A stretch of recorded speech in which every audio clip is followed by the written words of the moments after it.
Subscribe to my YouTube channel and click the bell icon for the latest film interviews, features, and recommendations on the movies that matter. Freida Pinto, so good to see you, Freida. How are you holding up? How are you? I am good, Rajeev. How are you? I'm okay. You're, of course, in Austin, Texas, aren't you? I am. I split my time between LA and Austin, and it just kind of felt right to kind of spend this time in Austin. But it's a little more quiet here. Right. Freida, how are you looking at this? Were you shooting? Were you at work? Were you in production? Were you, when the world changed, what were you doing? I was actually on the last day of a couple of reshoots that I was doing for Hillbilly Elegy in Atlanta. And I remember New York was the first city that was hit really bad. And we were basically reading all of this news and this is what was happening. And of course, when you're on a film set, everyone's reading some news article, everyone has their take. Sure. So there was a lot of confusion, I would say. But the one thing that was really clear at that point was this was going to be really bad. Yeah. And so my instinct was to go home as soon as possible. And, we wrapped production. It was the last day anyway. We wrapped production and I got ready to hunker down and just stay isolated. It was pretty apparent that this was going to happen to the whole world when Italy was struck as bad as it was. Yeah. I'm guessing half your heart is in Mumbai where the family is, isn't it? You know what? This is the time where I'm you kind of take so much for granted, and I know this sounds so silly, but the comfort of Indian food is what I'm really missing right now. And some of my friends who, are good cooks and are posting on their Instagram and recipes and Insta stories, and I realize I don't have the skills to pull off Indian food. It is really making me crave the home cooked food, being with my mom and dad. Yeah. And of course, it's also so hard because, they're older and they're so far away from me. And as you know, I won't be able to travel to India for a while. No one will be able to travel back and forth for a while. Yeah. So, yeah, my heart is definitely in Mumbai at the moment. I thought you might say that. We've been in lockdown and of course, we're all watching everything that's dropping. And what dropped recently on Netflix was this film called Love, Wedding, Repeat, which I happened to catch because, we're all in the mood for something upbeat, something that'll give us a good laugh. And I knew you were in the film because one had seen the poster, but I was not prepared for just how funny you were. This is, of course, the story of a marriage that's taking place. It's a wedding that's taking place, and you play Amanda, who is the ex-girlfriend of the bride's brother, and it's an awkward nightmare of an ex-girlfriend. That's right. They have an awkward sort of past. They have a not very happy past. And she comes to the wedding with her current boyfriend. I don't want to give away too much for those that haven't seen it, but you are so funny. And so much of it is sort of poker face because it's Chaz, who's the insecure current boyfriend of yours, who's got the ridiculous lines and he's insecure, about many things. And I love the bits where you're going, go stand in the corner. And, comedy is not something we've seen you do, broad comedy like this. Did you enjoy sort of, flexing your comic chops for this one? I absolutely enjoyed it. And in fact, I use the word liberating because, so often there is a particular character type that a lot of directors, producers, filmmakers see me in, and it has a lot to do with drama. And so one of the things that I have always been wanting to do, it's also a bit scary sometimes because when you've been, I wouldn't say typecast because I actually enjoy doing drama, but when you've been doing that for such a long time, you want to so desperately try something new, but you're also nervous, am I really going to be able to pull this off? Right. But it was fun because I was also surrounded by a group of fantastic actors who have, who have just basically made a career out of comedy, in comedy. And so, being around Aisling B and being around Tim, and it was actually, I felt supported enough. And Amanda as a character, I think Dean, our director, was very keen on letting the actors do what they wanted to do with the characters, but of course, stay within the storylines. Right. And so I thought I'll bring out everyone has a bitch in them. It depends on when you want to show it and when you don't want to show it. And I was like, okay, this is my moment. I'm gonna bring out the bitch. I'm gonna unleash her.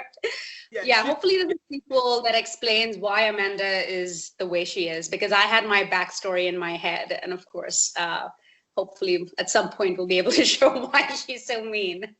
I love an ensemble cast when it's comedy, and I had this experience a couple of years ago when I did You Will Meet a Tall Dark Stranger, because what happens is you get to observe other actors as well.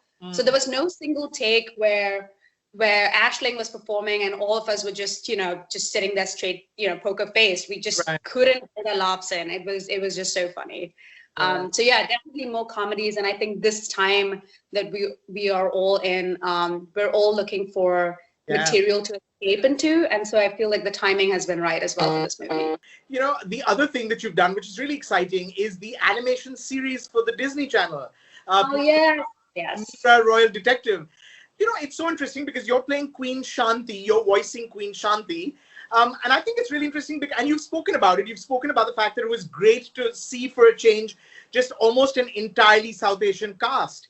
And that's so interesting because from the time that you really broke out with Slumdog, 12 years ago, I feel like you've really fought and tried very hard to make sure that there is the representation, that the brown faces and the South Asian faces are represented in American films. Do you feel like that's paying off? And was this gratifying on that level as well?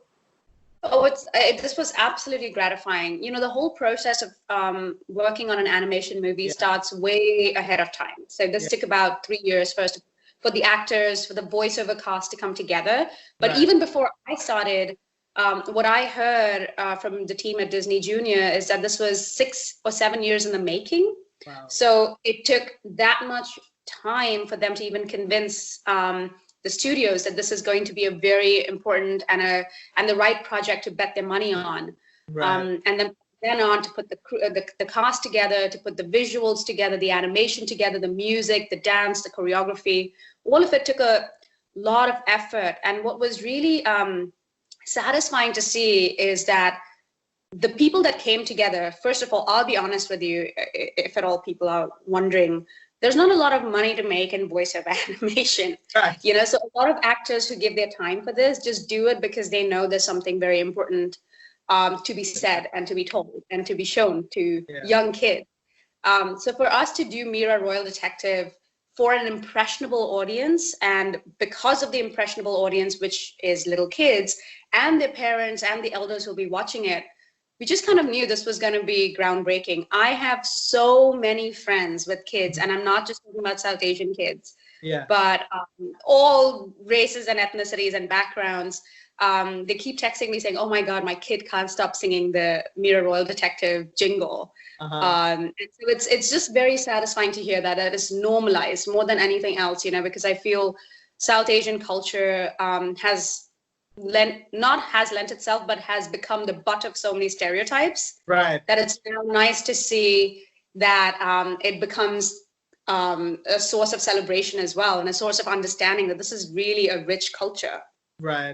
Is that the sort of larger idea and the larger dream that triggers things like, I know you're producing, aren't you producing a biopic of Anuradha Bhagwati, who is a former U.S. Marine captain? I mean, is all this part of that? I mean, to put the message out there, to change the way that South Asians are represented. She, of course, was the daughter of immigrants, I know.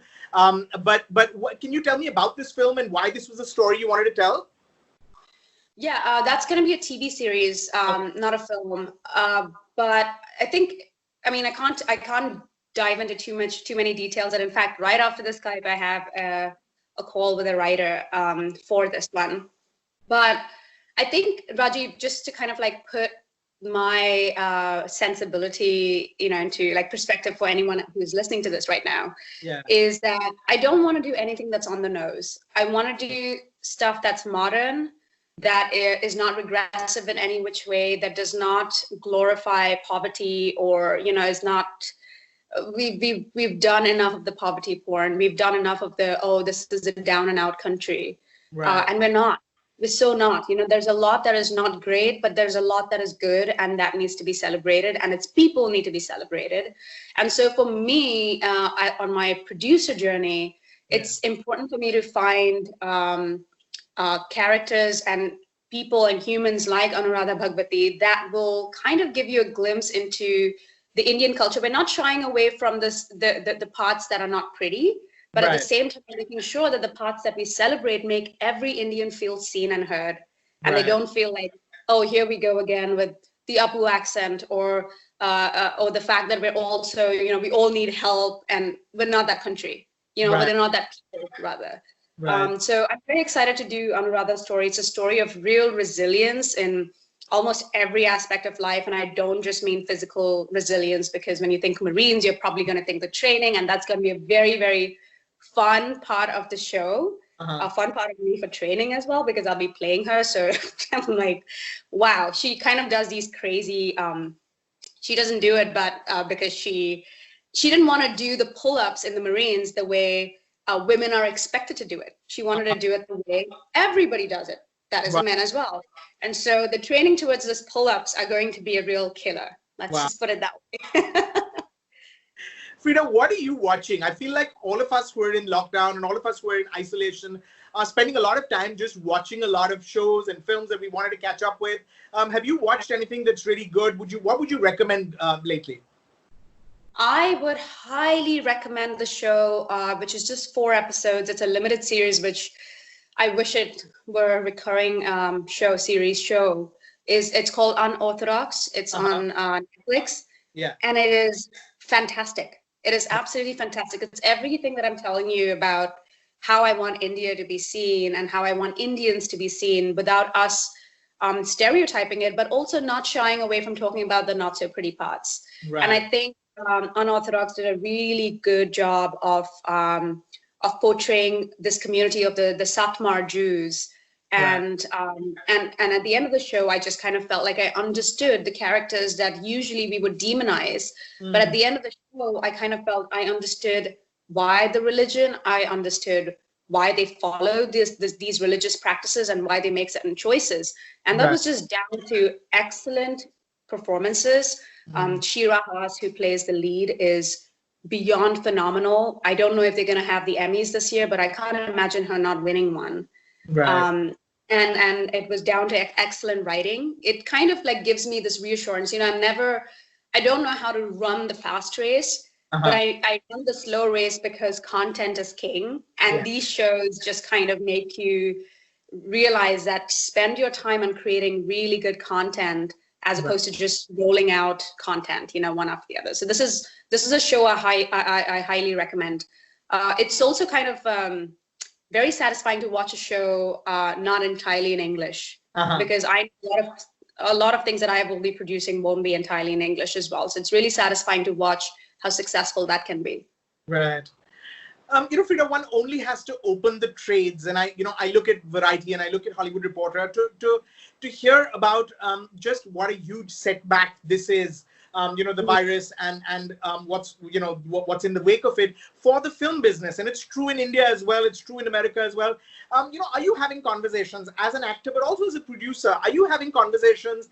What are you hearing about how long it's going to take to bounce back? I mean, how soon is everyone going to be able to go back to work in Hollywood?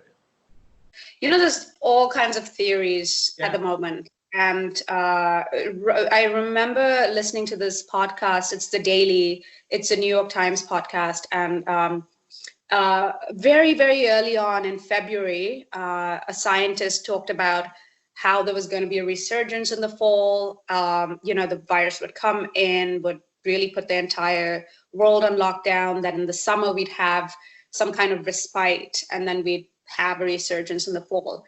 So who knows? I mean, that was the earliest one I heard, and it seemed like everything they predicted not even predicted, because I don't even think it's a prediction as much as it's an analysis of what's actually happening, seemed to be really true. So I feel like the best that we are all doing right now is we've not stopped. I continue creating content. I continue pitching and selling shows and whatnot on using Skype and Zoom and whatnot. Yeah. But I think in reality, if I have to be super realistic, Uh-huh. I don't think we're going into production till next year.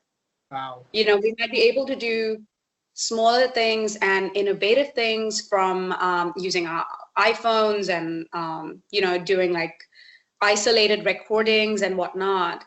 But I'm not seeing like a full-blown production happening anytime this year. But I Right. feel everything will be prepped and ready to go for next year, because when that happens and we've consumed everything on Netflix and Amazon and there's nothing more left to consume, people are going to be really, really hungry for content. So yeah, and I'm also excited to see the content that comes out of this time period, because there's been so much time for just you know, just introspecting and going deeper, and I'm excited for that content that's going to come out, and also the lighthearted content. True. Do you believe that this experience is going to change us, and do you think actually that it will reflect in the content that comes out going forward? Well, I hope so. I hope so, because I call this the great pause, because I don't know what else to call it. I can't imagine anything like this, you know, has ever happened in the world before, or if it has, I was not alive to experience it. Yeah. But where everybody across the world, like even to just talk to you right now and to know that you're in lockdown, and when someone else in China is in lockdown, Australia is in lockdown, the whole world to just have come to this one singular pause, and the whole world to be brought down on their knees at the same time. It's a very unique experience. So I truly hope that this has made people think differently about the way we treat our planet, the way we treat each other. One of the most beautiful things I feel, and this could be very controversial, but it's amazing how we've been glorifying and praising heroes in the form of billionaires and in the form of world leaders and whatnot. And truly the heroes have really been our delivery people. Yeah. And our doctors and nurses and people who are paid so little, you know, who are paid so discriminately little, actually, have to be the real heroes. So, you know, if we get a moment to really think about that, I think some great stories could come out of that. So, you know, I have to ask the question I ask you every single time I see you. Well, let me ask myself that question. Is it the Bollywood question? Oh my God. When am I, Freida Pinto, when are you going to do a Bollywood film, a full song and dance film? I feel like now we're obliged to ask that question. It is kind of like the wrap-up question of almost every interview I do. And, you know, initially I'd be like, why do they keep asking me this question over and over again? I've answered this question. Right. But now it feels like a fun thing to answer at the end of every interview. But is it one of those things you'd like to do for fun? You know, I mean, look, you did, and I know Love Sonia wasn't an Indian film, although it was, so much of it was shot in India. And you were really good in that. Is that a box you want to tick, the one Hindi film? I mean, would I call that the typical Bollywood movie? No. Sure. But if I could call it an Indian film, I would absolutely want to tick off that box and call it the Indian film. Like I would call Trishna as well, but I guess Trishna was made by Michael Winterbottom, so technically not an Indian. But honestly, I'll tell you, that film was for me as well, like such a turning point in my career. But I've kind of like, I just want to do hopeful movies. Right. Anything that ends that tragically, and it just doesn't feel right for the place that I am in my life right now at 35. I just kind of feel like at the end of every movie, I want myself and the audience members to feel uplifted, that there is hope, that even though there is so much sadness and so much a sense of like, at the moment at least, this impending doom, which it isn't. It's just a real awakening of sorts, but just want people to feel hopeful. So no more tragic endings for me in my movies. Hopefully I can hold myself to that accountable. But having said that, a real escapist movie would be in Bollywood. So Right. I wouldn't completely resign to the idea of, never doing one. So, Right. so Okay. we'll see. Now, since we're talking about happy endings and sad endings, you of course were engaged last year, a couple of months ago. I Um, was indeed. you know what the question's going to be. When am I getting married? Is yeah. Have you watched Love, Wedding, Repeat? Right. Does anything end happily? No, I'm kidding. No, there are no plans like that. I mean, No. for me, really, honestly, it's just partnership is so beautiful as well, and we're just like enjoying the engaged life. So I think that's all we're thinking of right now, and definitely not in quarantine. There's the idea of that doesn't even cross my mind. And you guys look great together. You guys look really happy. So congratulations, and stay happy, stay healthy, stay indoors. I'm looking forward to seeing you soon in person. We'll do this face to face the next time. But thank you, Freida. Yeah. It's always such a pleasure. You gave us a really good laugh in that movie, and I think that a laugh is what we could do with it this time. So all those who haven't discovered it, it's on Netflix. She's hilarious in it, and I hope you do more comedies after. I hope this triggers off a string of them. Thank you so much. Thanks, Thank Rajeev. Thank Stay you. safe.